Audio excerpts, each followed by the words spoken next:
Hello అండి. ఈరోజు ఈ వీడియోని ఒక చిన్న కథతో మొదలెడదాం.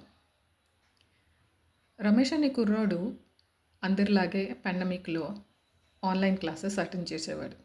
ఆన్‌లైన్ క్లాసెస్ అటెండ్ చేయడానికి వాళ్ళ పేరెంట్స్ తనకు కూడా ఒక ఫోన్ కొనిచ్చారనమాట. దాంట్లో ఆన్‌లైన్ క్లాసెస్ అటెండ్ అయ్యేవారు. మంచి మార్క్స్ వచ్చాయి. అంతా బానే ఉంది.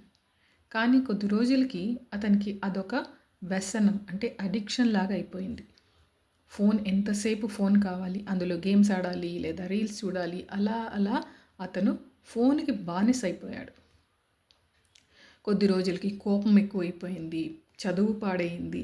ఇంకా కళ్ళల్లో నుంచి నీళ్ళు కూడా రావడం మొదలైతే వాళ్ళ పేరెంట్స్ డాక్టర్ దగ్గరికి తీసుకెళ్లారు.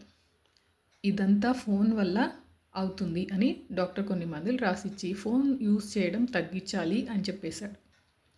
కానీ రమేష్ వినలేదు. అలాగే ఫోన్ యూజ్ చేసేవాడు. ఆ ఇబ్బందులు కళ్ళలో కలుగుతున్న ఇబ్బందులు ఇంకా ఎక్కువైనాయి. సో పేరెంట్స్ పెద్ద డాక్టర్ దగ్గరికి తీసుకెళ్తే ఆపరేషన్ చేయాలి అని చెప్పి ఆపరేషన్ చేశారు. తర్వాత నయమైంది. అప్పటికి కానీ రమేష్కి అర్థం కాలేదు ఇదంతా ఫోన్ వల్ల కలుగుతుంది అని.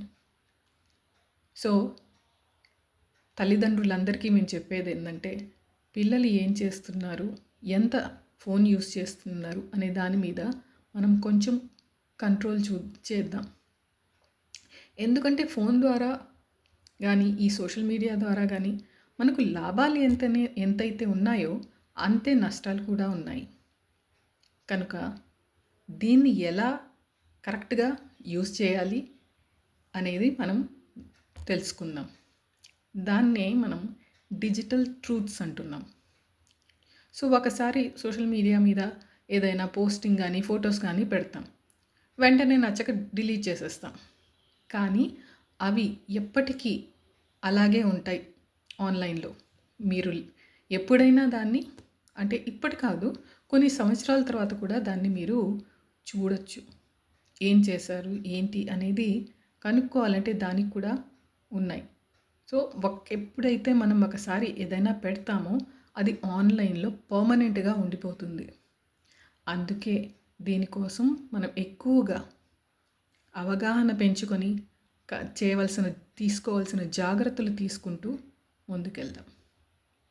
నెక్స్ట్ వీడియోలో ఇంకా దీని గురించి మాట్లాడదాం. Thank you. అప్పటి వరకు సెలవు.